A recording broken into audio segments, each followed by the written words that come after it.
Welcome to Moments with Marianne. This is your host, Marianne Pastana.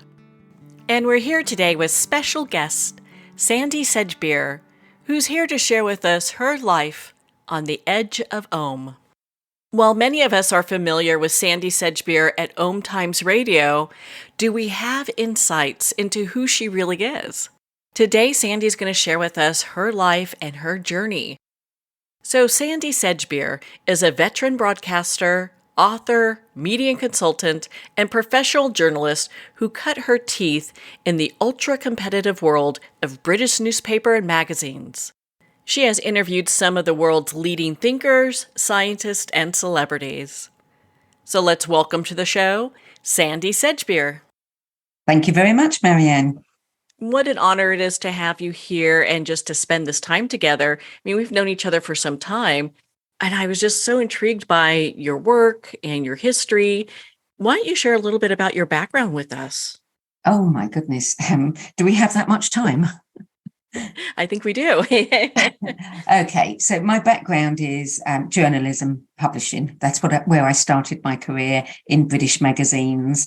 And later on went on to write a number of books. And also because I was so interested in how the other side of magazines, not just the editorial side, but the marketing, the promotions, the advertising, the whole kit and caboodle, I got very much involved in actually conceiving and producing magazines for various clients, which took me into advertising, television, and I had this wonderful journey all around the media, and that was pretty much my career. So what started you, because I know you're with OMTimes, what started you in just having an interest in that world of consciousness, spirituality?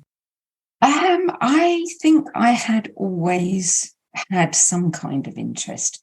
I didn't know where that interest came or where it was leading. I used to ask strange questions that indicated there was something there.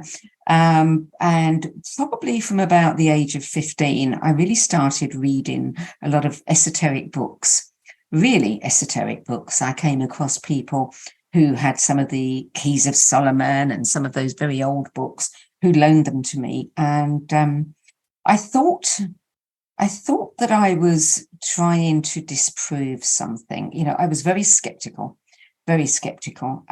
It took a long, long time before I finally realized I was actually trying to remember something. And as I'm working my way through all of these books through a few decades, it was a feeling of, oh, that fits. I don't know what it fit, but it fitted something, and that doesn't fit. And eventually in 1987, which I later learned was the year of the harmonic conversion, I suddenly had this experience of knowing what I knew and knowing that I hadn't been looking for information. I'd been looking to remember something. And so from there, what had you continue to following the path of this consciousness? Well, once I had that, wherever I worked, I was known as a bit of a witch, they used to call me, because people didn't understand why I was interested in all of this, metaphysical material. They all thought it was a bit weird. But I was very much working in the mainstream and writing books that were in the mainstream. So my closet spiritual life was very, very, separate from that. But after 1987, it became very apparent to me that I wasn't satisfied any longer working in the arenas that I was working in and writing the kinds of books that I'd been writing. I felt that there was something more meaningful out there. And then I remember that the movie, What Dreams May Come, was released. And I just thought, wow, that's the first time I'd watched a truly spiritually oriented movie. And I got the sense that there was, everything was about to change. And around about the same time, I also, by a series of real interesting synchronicities, found myself able to go to live in America. which to me was the Mecca. That's the place where all the spiritual stuff happened and where all the spiritual teachers were. So that was really a big turning point for me. And although I was still doing a lot of mainstream corporate work, I very quickly found my spiritual tribe and, had this baptism deeply into spirituality when I was offered the opportunity to produce an online spiritual magazine. And that was kind of like my deep dive. And after that, there was no going back. I no longer wanted to do the corporate work I was doing. I decided that I would help the people in the spiritual arena build their platforms, their profiles, get their books published, and help support them in doing, what they were here to do. What do you think is one of the most spiritual experiences that you've had? Oh, well, all of my friends will laugh and say, oh, no, Sandie doesn't have spiritual experiences. That's what I always used to say to everybody. I didn't get that the way I received information was the way I received information. I was looking to other benchmarks. Oh, I don't hear angels. I don't see anything. I just know what I know. But I wouldn't say that I've had any out-of-body experiences, but I've had many experiences of knowing something and then having that knowing confirmed in a number of different ways. I think it's interesting when we go along our path and we have something profound that happens, whether it's a knowing or spiritual experience or what have you, that moves us in another direction. And we find out it's the direction we've always been meant to go anyway. Absolutely. I did have one experience before I completely, kind of severed or started stepping back from the work that I was doing and fully begin to embrace the spiritual side of things. I did have one very odd experience when I was being interviewed in the north of England on a big morning television show about one of my books. And just as I came off stage, the producer said to me, oh, somebody called into the studio. They know you. And they wanted to, ask us to pass on their phone number. And I had a 3 or 4 hour drive back to London. And I was thinking about this person and how odd it was that they happened to be watching that particular TV program at that time, and they happened to recognize me, et cetera, et cetera. And then I had what I call an instant download. It was as if somebody dropped a movie screen in front of me and condensed 10 minutes of a story run out into, 2 seconds. And I got the whole picture immediately. And I realized that the work that I'd been doing, the books that I was writing, the pursuit of fame, I was definitely pursuing fame back then, how it wasn't serving me and how I was doing all of these things for the wrong reason. It was just a kind of, kick back to my childhood of wanting to prove to people that I was somebody. And in that second, I absolutely got that I had a lot of work to do. And I started stepping back from, the arena where I was kind of beginning to get quite known and stopped writing the kinds of books that I was writing and decided that I had to dive deeper into the spiritual work. Since then, I have had a couple more of those incidents. I don't know how they happen. I don't know where they come from, but it is as if the universe just says, hey, look at this. And there it all is laid out in front of me. And I look at the picture and go, oh, and I get it within seconds of what it means and what I am to do. So it's a nice little warning, I guess, a little, alert. It's nice to have those, I call them like little markers in our road. Yes. Let us know we're on the right path. Yes. So we don't get into the weeds somewhere because, I think a lot of us, and I've done this quite a few times myself, is spend time in the weeds, not really kind of following any path and just trying to figure things out. Yeah. So you had a magazine that you had early on. What was the first one that you had? The magazine that I produced when I came to America was an online magazine. Up until then, my business was print magazines. And it had occurred to me as the internet became, just began to really become available to everybody, wouldn't it be fun to start an online magazine? And I wonder if I could take what I've learned and use any of that in a whole other arena. And lo and behold, I was offered that within a couple of months of arriving in America. I was offered that opportunity by a spiritual teacher who had been trying to get one going. And I took it on, and it was called Planet Lightworker. And it was, we kept it going for about 10 years. It was a completely free, for the first few years, magazine, monthly online. We covered all kinds of articles and book excerpts and the spiritual arena, with a particular small focus on the children, because it became very evident to me that something was happening as far as, the next generations were concerned, and we had to keep an eye on that. But I loved producing that magazine. And so was the magazine something that continued from there? What happened to the magazine? No, we let it die after about 10 years. There was I started producing another one, which was an expansion of the Children of the New Earth section that we had in Planet Lightworker. So I'd started a print magazine, and then I had to take that one online, and I was spending more time working on free magazines than I was earning my living. And I decided that, I needed to step back from that a little bit. But it's, it's something that's very, very, very dear to my heart.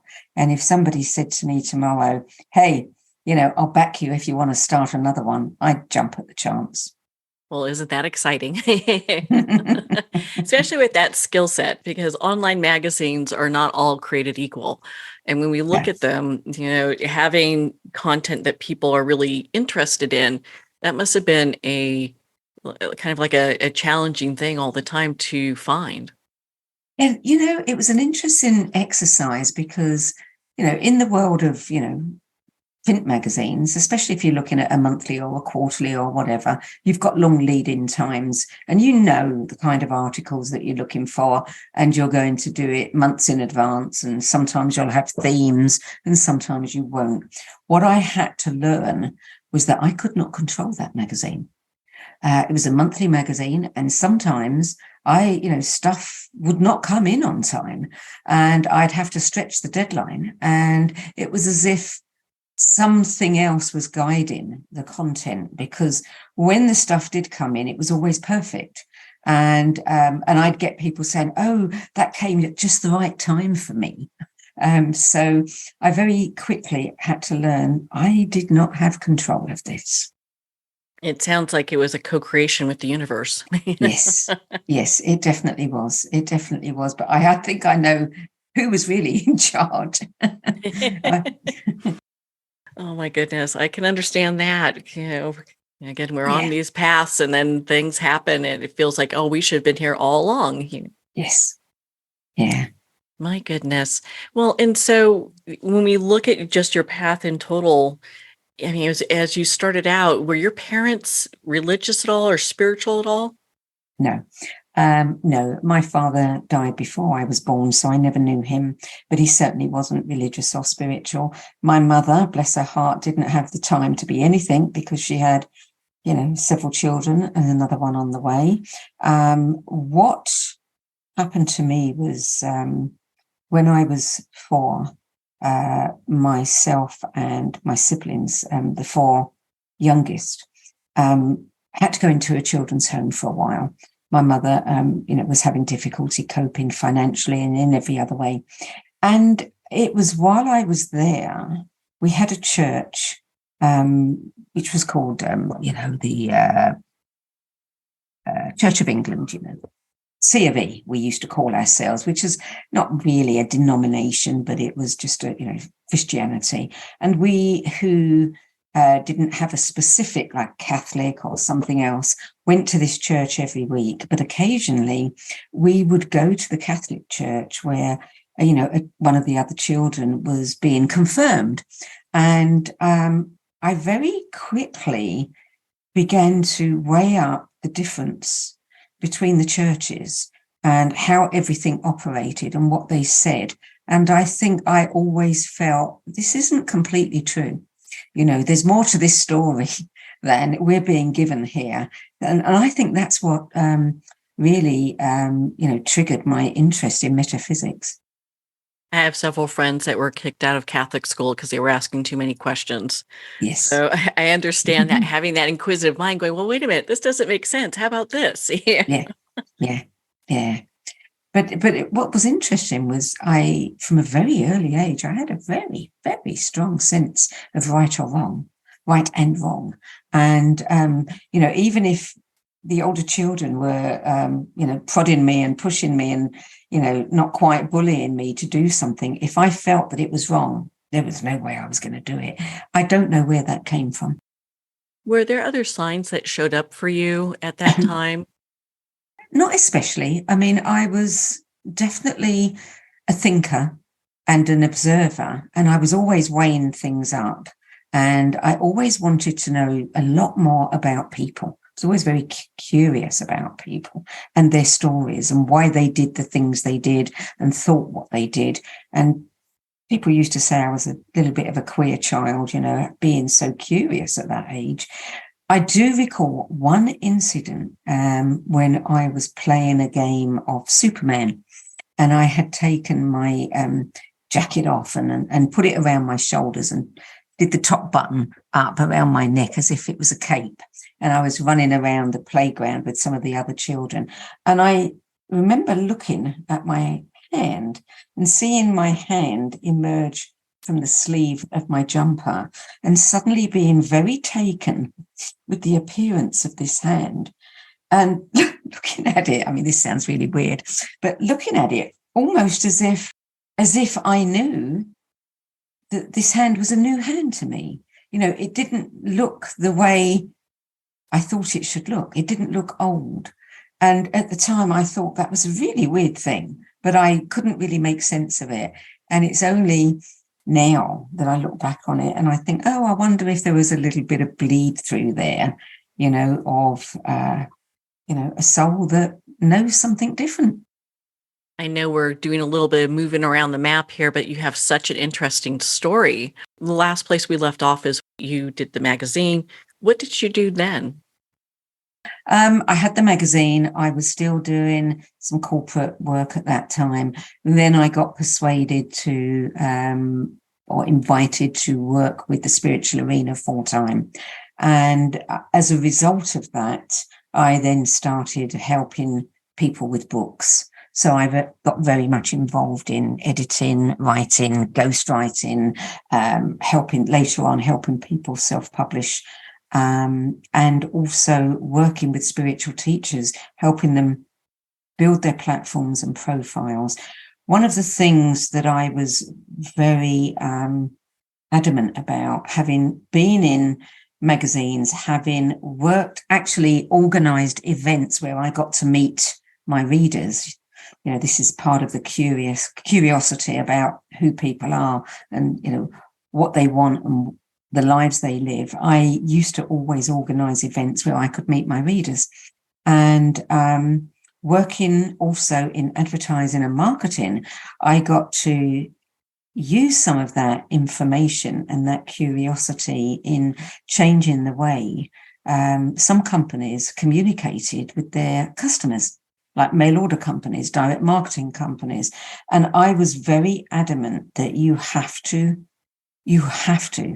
be very conscientious about who your customers are and give them plenty of value for money. If you really wanted their business, they couldn't just be a number or, somebody who writes a check. You really owed them a lot more than you seemed to be obvious. And so I developed this whole thing about resonance marketing.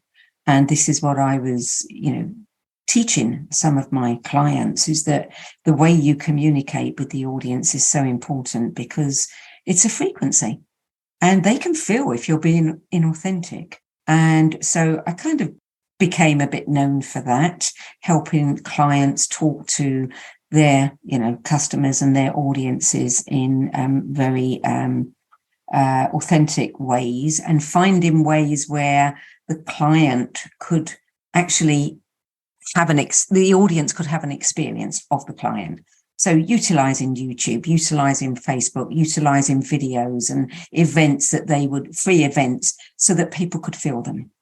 Because to me, it's really important, if you're in the spiritual arena, that you are impeccable. You're impeccable with your word, just like the 4 Agreements says. And that's something that people don't always seem to understand. But we only have to look at what's happening with marketing today to see how fed up people are getting with all of these, call services, where you end up spending hours, trying to press buttons to get through to a human being, and nobody wants to talk to you, and everything is separate. And, it's all artificial intelligence, a lot of it. People want real communication. And I think we're in danger of losing that. So that was something that I was quite adamant about wanting to share with my clients. And so I did a lot of that. And that's pretty much what I still do. Where do you think people today get a little hung up when it comes to that type of marketing and connecting with people? I think what's happening now, we see it all the time, content marketing, resonance marketing is beginning to be a thing at last, where companies are trying to align themselves with their customers. How authentic some of them are, I think, is questionable. But I do think that so many companies have an opportunity that they are completely overlooking, completely. As long as they're going to go on doing business with just the profit, sheet as their guide, then they're going to be in big trouble in a few years' time, because more and more people are waking up. More and more people understand energy. Even if they don't completely understand it, they know it when they feel it. They know when someone's lying to them. Actions speak louder than words. So if you are going to continue to do business in that manner, then I would predict that, give it another 10 years and your business will be dead. It's just so interesting how communication and marketing has changed so much in the last 20 years.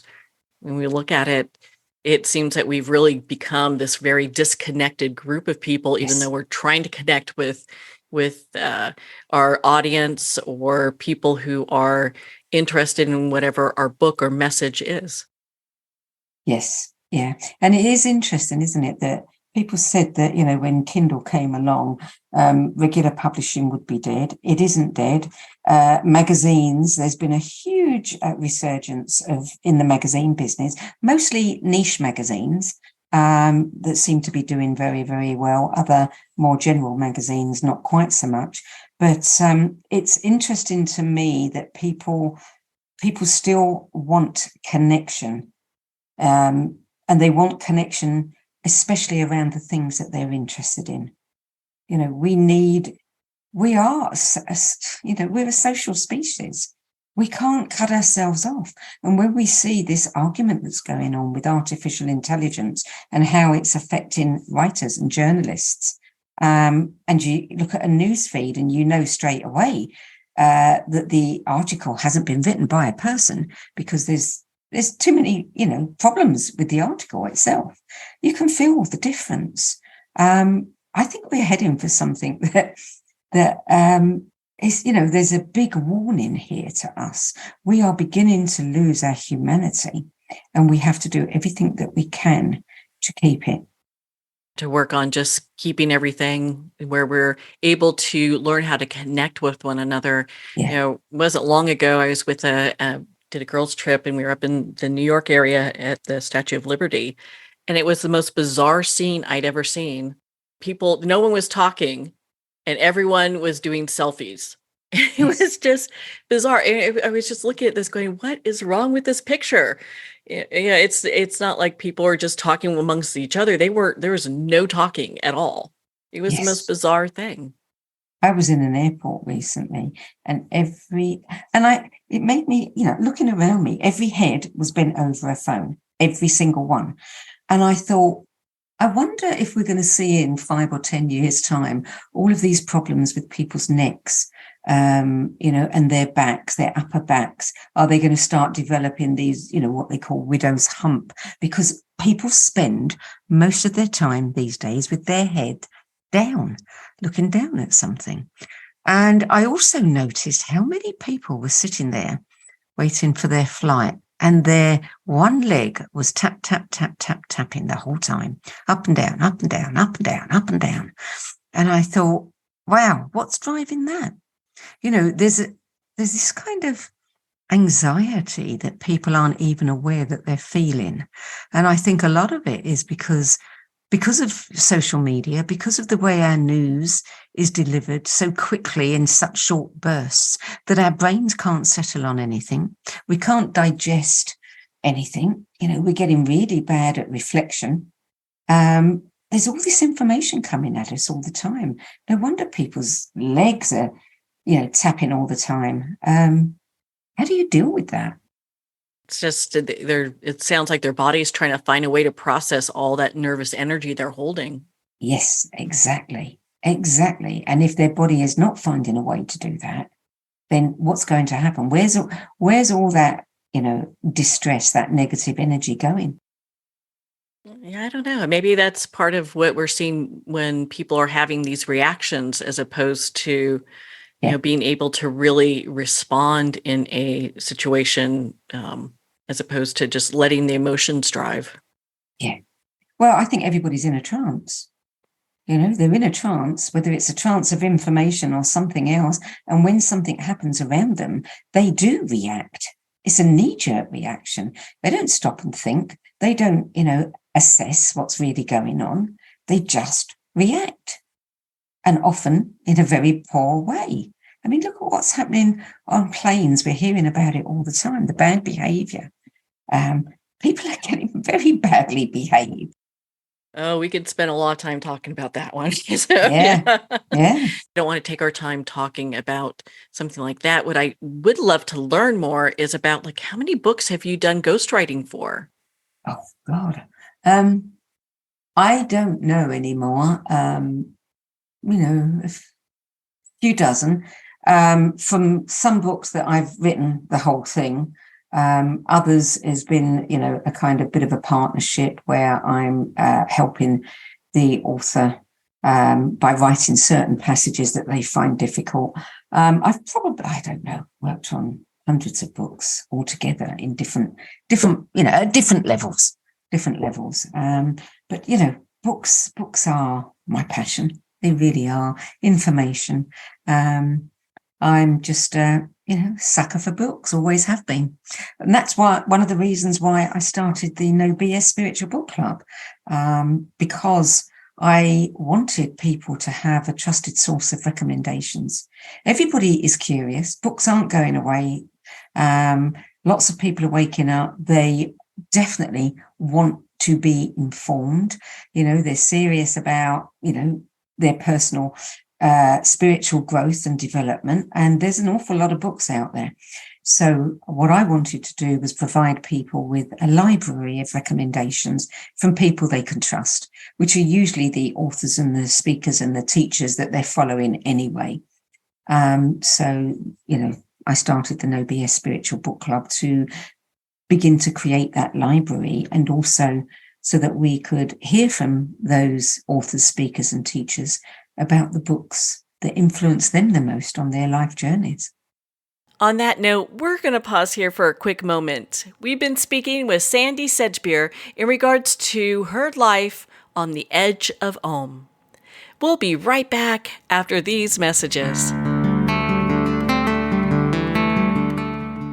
Are you a coffee lover who wants to make a difference? Look no further than Fire Department Coffee, a veteran-owned business that gives back to support first responders in need. Each batch of coffee is freshly roasted right here in the USA by a dedicated team of first responders and coffee experts. So when you enjoy a cup of Fire Department coffee, you're not only drinking high-quality coffee, you're supporting members of your community. Start your day with a coffee that gives back. Visit firedepartmentcoffee.com. That's fire, D-E-P-T, coffee.com.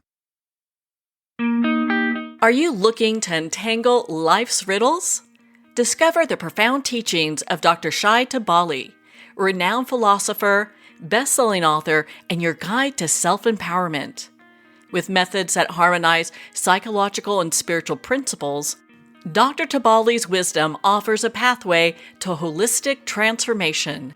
Take that first step today and join thousands globally and embrace the journey to higher consciousness. Visit shaitabali.com, that's SHAITUBALI.com now. Hello, Dr. Cutler here. Do you experience bloating, heartburn, food craving, bowel irregularity, food sensitivities, weight issues? If you do not digest your food, you may be deficient in macronutrients, which your body needs for optimal health. DrEllenCutler.com teaches that this is an enzyme deficiency. I believe the most important supplement is a full-spectrum digestive enzyme, Dr. Ellen's Way Digestive Enzymes. Hear more about it at DrEllenCutler.com. Are you chasing profitability yet losing fulfillment? Let me introduce you to your solution, the Relaunch Company.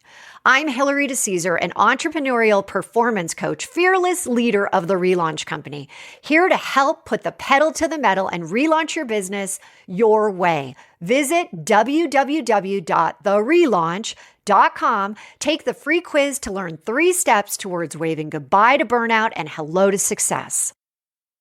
The book Terminal Cancer is a Misdiagnosis, authored by Danny Carroll, is on sale at Amazon now. Licensed psychologist and psychotherapist Tessa Antiojon-Guerra commented, "This is one of the most empowering books on the topic of cancer you will ever read." Award-winning author T.L. Needham commented, "This recommended book can be understood by anyone seeking answers, hope, and alternatives to a terminal diagnosis. Buy it now on Amazon.com. Are you feeling disconnected from your life and your body as a woman? Do you feel numb emotionally and/or sexually and just not sure how to feel really alive again, or maybe for the first time? Are you struggling with body and self-acceptance, especially during menopause? If you'd like to reclaim your feminine and learn more about women and gynecology and how it can help empower your life, contact Gina Cloud at www.ginacloud.com. I'd like to thank Jason Eastwood at Guitarfulness for sharing his inspiring music and talent with us. His music is known worldwide for cultivating atmospheres of harmony, inner peace, and clarity. Visit Jason's website at guitarfulness.com. Join his newsletter, be part of his community, and download his music. Welcome back to Moments with Marianne. We're here today with our special guest, Sandie Sedgbeer, who's here to share with us her life from the edge of Om. Before we went for break, we were talking about your book club, the No BS Book Club. I'd love for you to share with us what interviews you've done from voices today that have really impacted your journey. Unlike everybody else, I recently did an exercise going back 3 years over the No BS Spiritual Book Club to look at which books had been recommended the most. And what was interesting is that they were all books that had influenced me a great deal on my journey. And I think that what that teaches us is the kind of books that people really gravitate to. Books like The Alchemist, books like The Four Agreements, those kinds of books, the books with parables, or the books that are very, very simple, straightforward information, like The Power of Now, that we go, duh, yes, because it makes so much sense to us. They're the books that I really, really love and that have impacted me greatly. And the books where you can feel that authenticity running all the way through them, books that have grounded, practical information that isn't so esoteric that you can't even understand it, let alone put any of it into practice. So yeah, the Power of Now, the 4 Agreements, the 5 Agreements, Don Miguel Ruiz Jr. That was, I thought, was a fantastic book. The Alchemist, I really enjoyed. I love Dan Millman's books because I always find there's so much grounded practical information in them. That's what really interests me.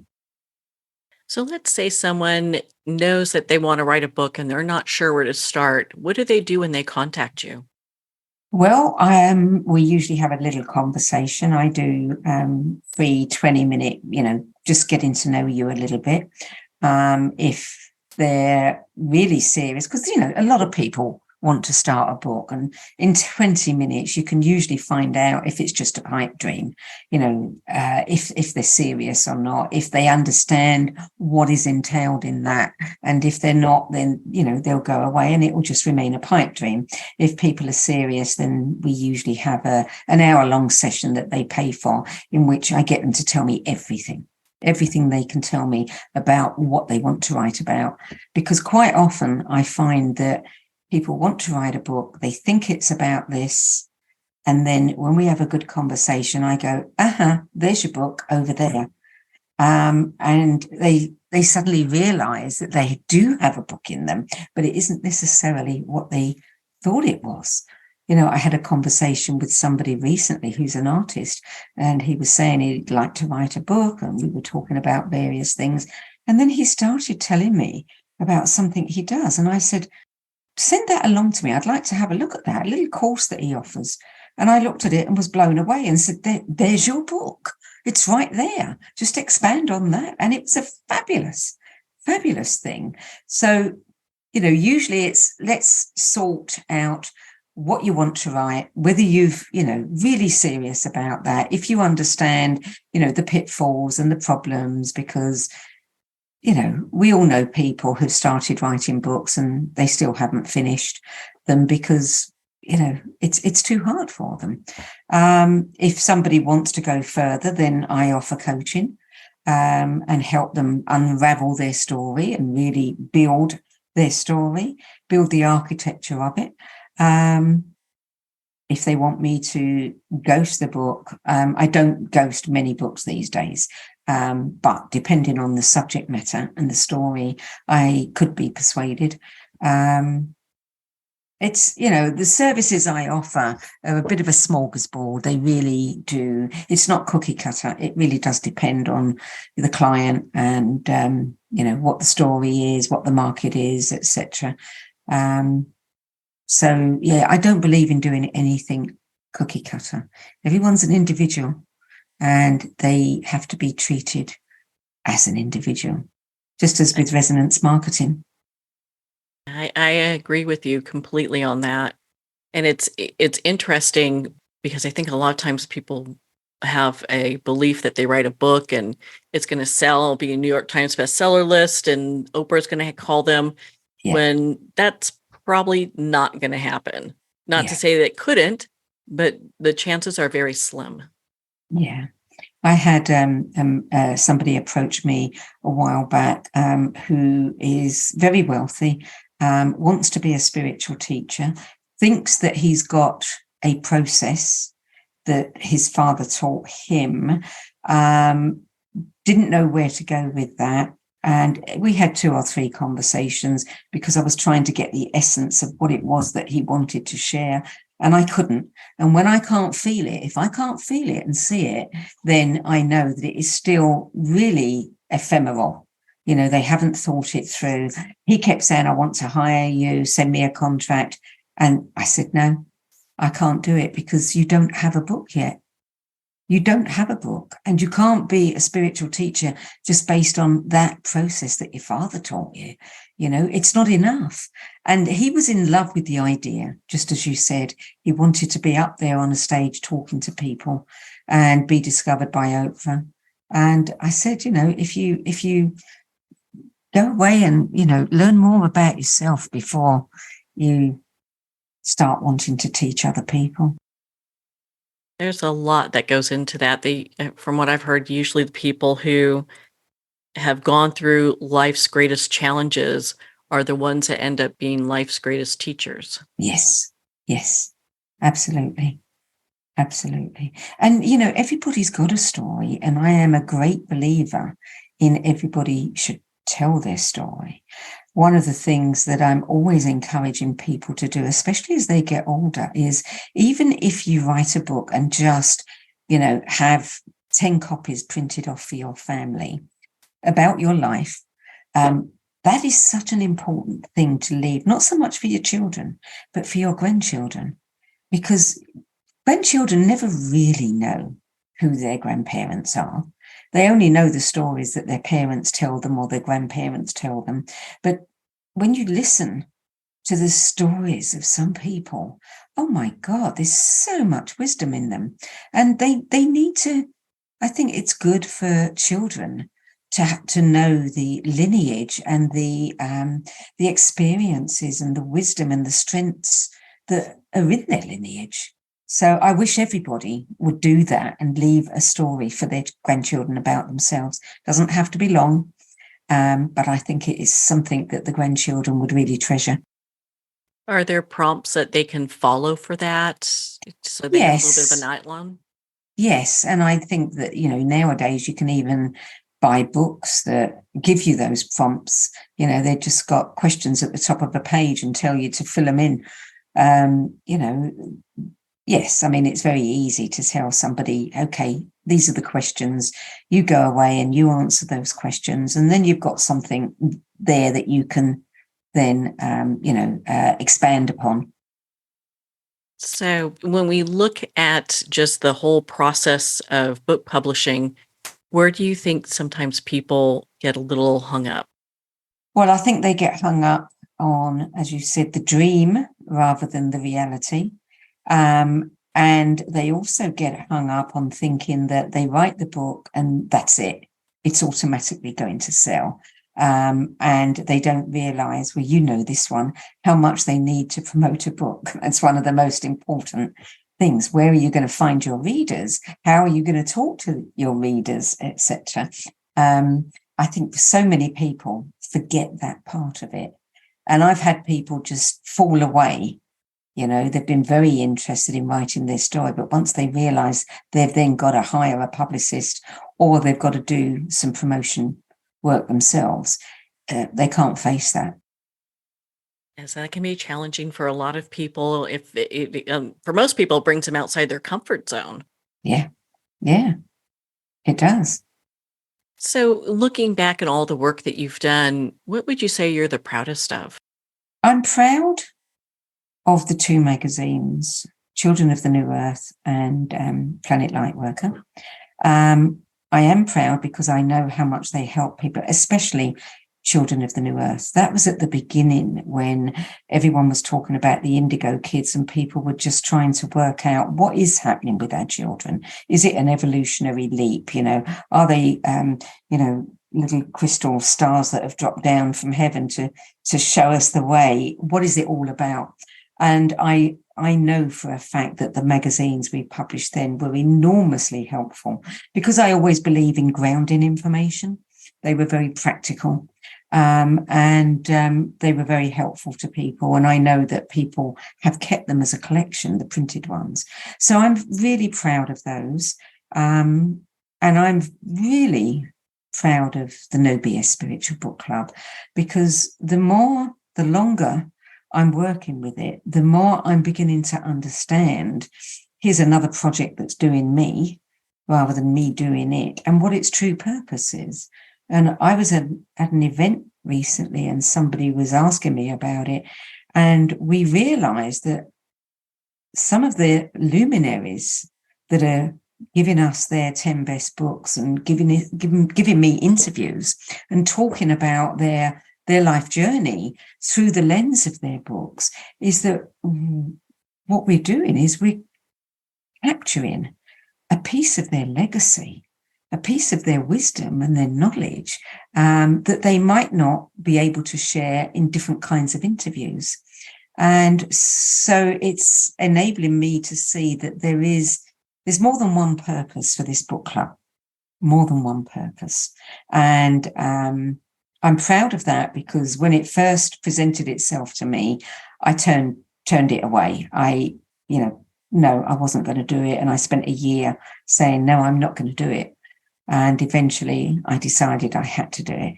And it's one of those things that, I spend more money on it than it earns for me. But I feel like it's a legacy project, not just for me, but for some of the guests that come on as well. What is it like for people if they want to submit their books or their work to you? What does that look like? If we're talking about people wanting me to help them with publishing their book or give them an evaluation, that's a different thing. I do evaluations for books. I do have to charge for that, because it takes a lot of time to read a book and then really tune into the person and, the whole energy of the project and what I think the book could do, whether it's got a good market, et cetera, et cetera. And, people pay for that service. But I always preface that with, before you make the commitment, you have to be okay if I say to you, your book needs a lot more work, or I'm sorry, you don't have a book here. Because I can't lie to people. I feel so passionate about books and about people telling their stories that I would never want to lie to anybody and let them think that they had a good book if they didn't. I tell them, go away, maybe this isn't the book you've meant to write, or let's have a chat and see what else, you could get excited about that could work for you. But I wouldn't want to say to someone, oh yeah, you've got a great book there, go ahead, go to a hybrid company, or I'll help you self-publish it, when I know that it's not going to work for them. Especially when someone writes something, they really don't want to hear that it's probably not going to be up to par for what their expectations are. So how do you help them gain that clarity? Usually it's a process of talking to them. And it's usually all in conversation. What comes to my mind, and as an example, is a woman who wrote to me some years ago, and she lost her husband and she was looking for something that, to keep herself occupied. And she decided to write a children's story, and she wrote this story and sent it to me and said, what do you think? And we had a long chat about it. And I said, look, this really should be in rhyme, because it's a story that is aimed at, the 3, the 4, the 5-year-olds, and they love rhyme. And I think it could be much more entertaining in rhyme. And, why don't you go away and see what you can do with that? And she came back with the book in rhyme, and she'd gone as far as finding an illustrator. And she had this fabulous little children's book there. And she eventually self-published it, because I said to her, it's very difficult to get children's books published. That's a really hard arena. But she decided she just wanted to do this for herself and her family. So she had it published and printed. And then she started getting interest from some charities who wanted to share this book with, young children at school. And now she's really, really happy. She hasn't sold, thousands upon thousands of copies, but she's sold enough to really feel like, wow, I'm an author. And her books are going into schools and being read by small children.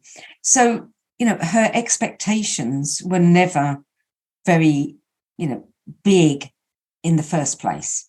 So you've got to find out what someone's expectations are. If they want to write a book because they want satisfaction, of having done it, and it's not about Oprah picking it up, then, it's a lot easier for people. So it's really about talking to people and finding out what's really driving, what's behind this, urge to write a book, and hearing more about their story, because a lot of people don't know where the real story lies. Have you also worked with screenwriters? Only a couple. It's an area that really interests me. It's so visual. I've been involved in the theatre very much. And so, the whole idea of, writing scripts and directing people, that all kind of comes together. It's a whole other creative, exercise, but I would love to work on scripts with people. I have done some books that, lend themselves very well to being turned into screenplays, dialogue and, some of the things, 2 books, real life books, not fiction. But no, I would say I don't have a great deal of experience in that area, but would be very interested in working in that if the opportunity arose. So, Sandie, where can our listeners connect with you and learn more about your book club, your radio show, and the work you do, and be part of your community?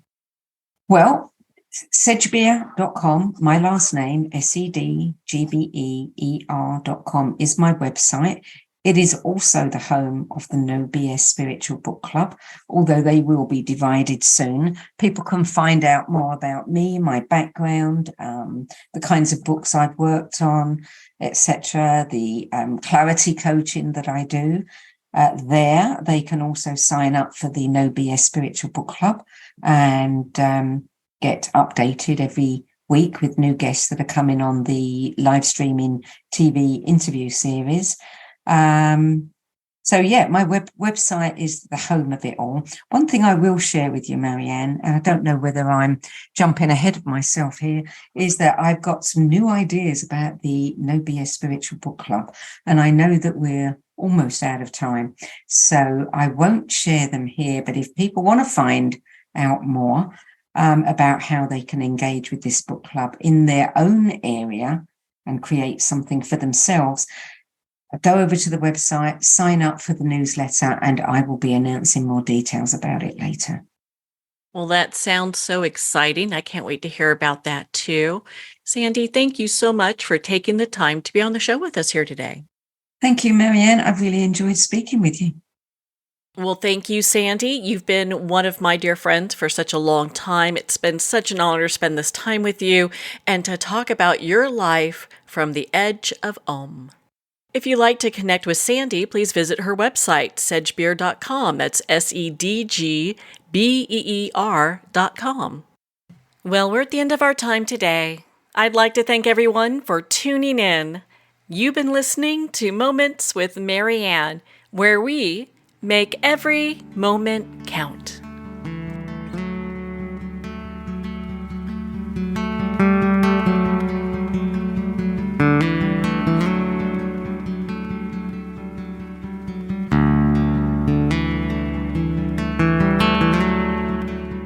In a single moment, your life can change. Moments with Marianne is a transformative hour that covers an endless array of topics with the best of the best. Her guests are leaders in their fields, ranging from inspirational authors, top industry leaders, and business and spiritual entrepreneurs. Each guest is gifted and a true visionary, a recognized leader in her own work, and while teaching others to develop, refocus, and grow, Marianne will bring the best guest and sometimes a special surprise. Don't miss this. You never know just which moment will change your life forever. Make sure to tune in and visit momentswithmarianne.com for more information.